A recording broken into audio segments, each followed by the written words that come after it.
G'day and welcome to the second video of hyperbolas, locus of a point, being the hyperbola. If you haven't watched the first video, this next video is not going to make a whole lot of sense, so I really encourage you to go and watch that one first. So I'm going to start this video with looking at example B. Very similar to example A, except you'll notice that the y squared is actually positive, and over here then the y squared was negative. So basically the x and y have swapped. Now, we still do things exactly the same way, it's just we're looking at slightly different things in this case.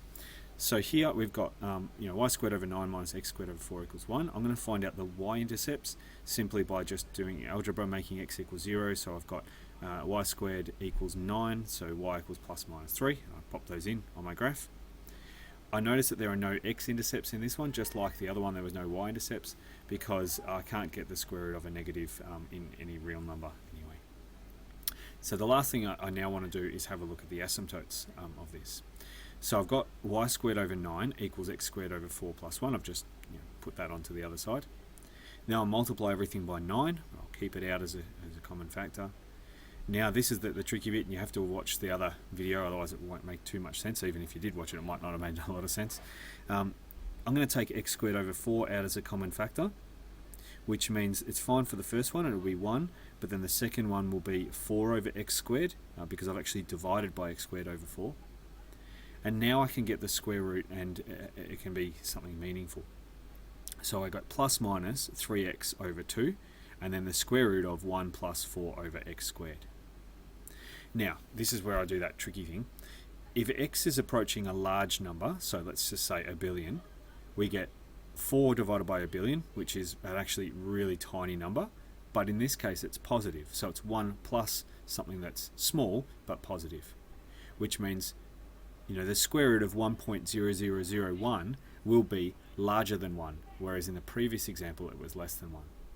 So if this is larger than 1, and then I get 3 times 1 billion divided by 2, multiply by something larger than 1, if the x value is 1 billion, the y value will be slightly more than 1 billion. Not much more, but slightly more. And in fact, the closer the x value gets to infinity, the smaller the difference between the x value and the y value will be. And that's why we get this out the front. We get this asymptote here of y equals 3 on 2.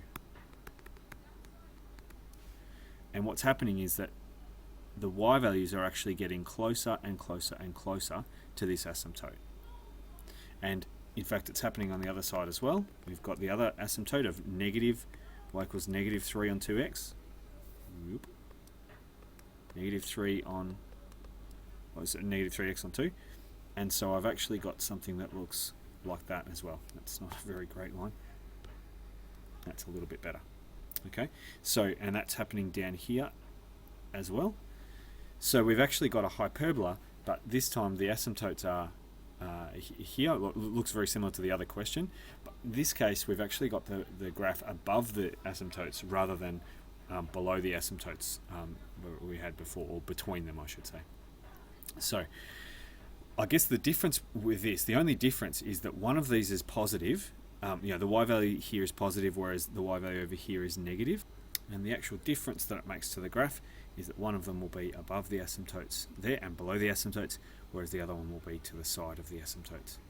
So hopefully that's helped a little bit. For the next video I'll explore C and might even explore D at the same time. So thanks for watching.